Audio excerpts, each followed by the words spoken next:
Greetings everyone. நம்ம டெய்லியும் prelims point of view current affairs questions பார்த்துட்டே இருக்கோம். இன்னைக்கு என்ன important questions இருக்கு அப்படிங்கறத பாப்போம். First question, in which year Sonam Wangchuk won the Raman Magsaysay Award அப்படின்னு கேட்டிருக்காங்க. Sonam Wangchuk எந்த ஆண்டு ராமன் மேக்சஸே விருதை வென்றார் அப்படின்னு கேட்டிருக்காங்க. ஸோ எந்த ஆண்டு அப்படின்னு பார்த்தோம்னா நமக்கு 2018ஆம் ஆண்டு தான் இவருக்கு இந்த ஒரு அவார்டு அப்படிங்கிறத கொடுத்துருப்பாங்க. ஓகேங்களா?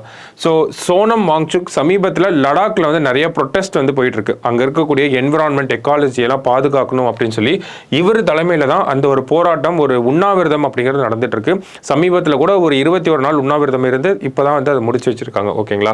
ஸோ இந்த சோனம் வாங்சுக் இவங்களை இந்த ப்ரொட்டஸ்ட் பண்றவங்களோட முக்கியமான டிமாண்ட் என்னவா இருக்குன்னா, லடாக் அப்படிங்கிற அந்த ஒரு யூனியன் டெரிட்டரியை ஸ்டேட் ஹுட் வாங்கணும். ஓகேங்களா? லடாக்கு மாநில அந்தஸ்து கொடுக்கணும். அதே மாதிரி லடாக்கை வந்து ஷெட்யூல் 6ல வந்து ஆட் பண்ணணும் அப்படிங்கிறது தான் இவங்களோட முக்கியமான டிமாண்டாக இருக்குது. ஓகேங்களா? ஷெட்யூல் 6 பொறுத்த வரைக்கும் பார்த்தோம்னா நமக்கு ஆல்ரெடி அஸ்ஸாம், திரிபுரா, மேகாலயா, மிசோரம் அப்படின்னு சொல்லி ஒரு 4 மாநிலங்கள் இருக்கு. ஸோ அவங்களோட இவங்களையும் ஆட் பண்ணணும் அப்படிங்கிறது சொல்றாங்க. ஸோ ஷெட்யூல் 6ல ஆட் பண்ணாங்க அப்படின்னு பார்த்தோம்னா நமக்கு அட்டானமஸ் டிஸ்ட்ரிக்ட் கவுன்சில் அப்படின்னு சொல்லி இருக்கு. ஓகேங்களா? ஸோ இது வந்து ஒரு தன்னிச்சையான அமைப்பு. ஓகேங்களா? ஸோ இந்த மாதிரி நிறைய பெனிஃபிட்ஸ் வந்து இவங்களுக்கு கிடைக்கும். யாருக்கு அப்படின்னு பார்த்தோம்னா நமக்கு லடாக் மக்களுக்கு இதன் மூலயமா அவங்கள பற்றின முடிவுகளை அவங்களே எடுக்க முடியும். இந்த அட்டானமஸ் டிஸ்ட்ரிக்ட் கவுன்சில் மூலயமா டீட்டெயிலாக நம்ம பார்ப்போம். ஓகேங்களா? ஸோ இந்த ஷெட்யூல் 6ல ஆட் பண்ணணும் அப்படிங்கிறது இவங்களோட முக்கியமான டிமாண்டாக இருக்குது. சோனம் வாங்சுக் அங்கே இருக்கக்கூடிய ஒரு முக்கியமான என்விரான்மெண்டலிஸ்டாகவும் இருக்காரு, ஒரு எஜுகேட்டராகவும் வந்து இருக்காரு. ஓகேங்களா? ஸோ அவருக்கு எப்போ இந்த அவார்டு கொடுத்துருக்காங்கன்னா 2018. ஸோ இந்த ப்ரொட்டஸ்ட்லாம் போயிட்டு இருக்கு. அந்த ஒரு பேக்ரவுண்டில் தான் இவருக்கு இந்த கொஸ்டின் வந்து நம்ம கேட்டிருக்கோம். ஸோ லடாக்கை ஷெட்யூல் 6ல ஆட் பண்ணணும் அப்படிங்கிறது தான் இவங்களோட முக்கியமான டிமாண்ட். ஓகேங்களா? ஷெட்யூல் 6ல வேற யாரெல்லாம் இருக்காங்கன்னா அசாம், திரிபுரா, மேகாலயா அண்ட் மிசோரம் இவங்கெல்லாம் தான் இருக்காங்க. ஓகேவா? அடுத்த question, global hepatitis report 2024 is released by அப்படின்னு கேட்டிருக்காங்க. உலகளாவிய ஹெப்பாட்டிட்டிஸ் அறிக்கை 2024 யாரால் வெளியிடப்பட்டது அப்படின்னு கேட்டிருக்காங்க. ஸோ WHO இந்த ஒரு ரிப்போர்ட்டை இப்போ தான் ஃபர்ஸ்ட் டைமாக வெளியிட்டிருக்காங்க. ஓகேங்களா? அந்த ஒரு பின்னணியில் தான் பார்க்குறோம்.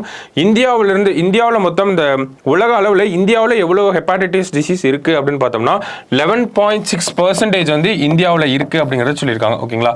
உலக அளவில் இந்தியாவில் இவ்வளோ இந்தியாவோட ஆவரேஜாக பார்த்தோம் அப்படின்னா 11.6% ஆஃப் பீப்புள் வந்து இந்த ஹெப்பாட்டிட்டிஸ்னால அஃபெக்ட் ஆகுறாங்க அப்படிங்கிறத சொல்லியிருக்காங்க. ஸோ குளோபல் ஹெப்பாட்டிட்டிஸ் ரிப்போர்ட் அப்படின்னா ஃபர்ஸ்ட் டைமாகவும் வந்திருக்கு. அதனால தான் நம்ம பார்க்குறோம். வேர்ல்டு ஹெல்த் ஆர்கனைசேஷன் அவங்க தான் வந்து ரிலீஸ் பண்ணியிருக்காங்க. அடுத்தது, which of the following is not a border country of Israel அப்படின்னு கேட்டிருக்காங்க. பின்வருவனவற்றில் எது இஸ்ரேலின் எல்லை நாடு அல்ல அப்படின்னு சொல்லி கேட்டிருக்காங்க. ஸோ இஸ்ரேலை பொறுத்த வரைக்கும் நம்ம அடிக்கடி டிஎன்ஏலே பார்த்துருப்போம். ஸோ இதுதான் இஸ்ரேல் அப்படிங்கிற நாடு. ஓகேங்களா? ஸோ இந்த இடத்துல நமக்கு சிரியாவோட பார்டர் இருக்கும். அதே பார்த்தோம்னா லெபனான் அப்படிங்கிற அந்த ஒரு நாட்டோட பார்டரும் இருக்கும். ஸோ இந்த சைடு ஃபுல்லாகவே நமக்கு ஜார்டன் நாட்டோட border.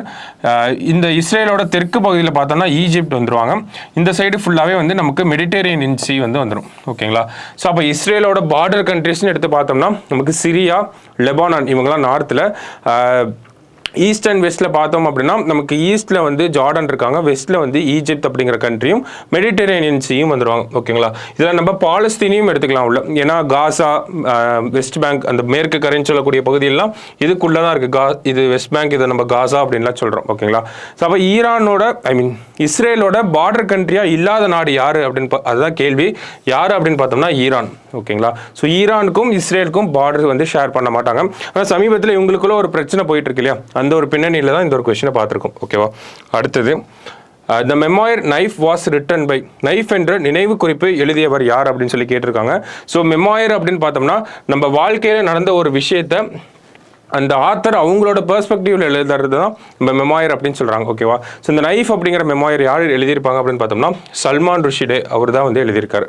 So last question, Asian wrestling championship 2024 is being held in which country அப்படின்னு கேட்டிருக்காங்க. ஸோ ஆசிய மல்யுத்த சாம்பியன்ஷிப் 2024 எந்த நாட்டில் நடைபெறுகிறது அப்படின்னு கேட்டிருக்காங்க.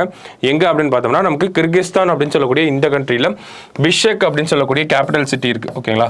ஸோ பிஷ்கெக் இதுதான் இந்த நாட்டோட கேபிட்டல் சிட்டி. இங்கே தான் வந்து இந்த டோர்னமெண்ட்டும் நடக்குது. ஓகேங்களா? ஸோ இன்றைக்கி ப்ரிலிம்ஸ் பாயிண்ட் ஆஃப் வியூவில் ஒரு 5 கொஸ்டின் பார்த்துருக்கோம். நாளைக்கு இன்னொரு 5 கொஸ்டினில் மீட் பண்ணலாம். தேங்க்யூ.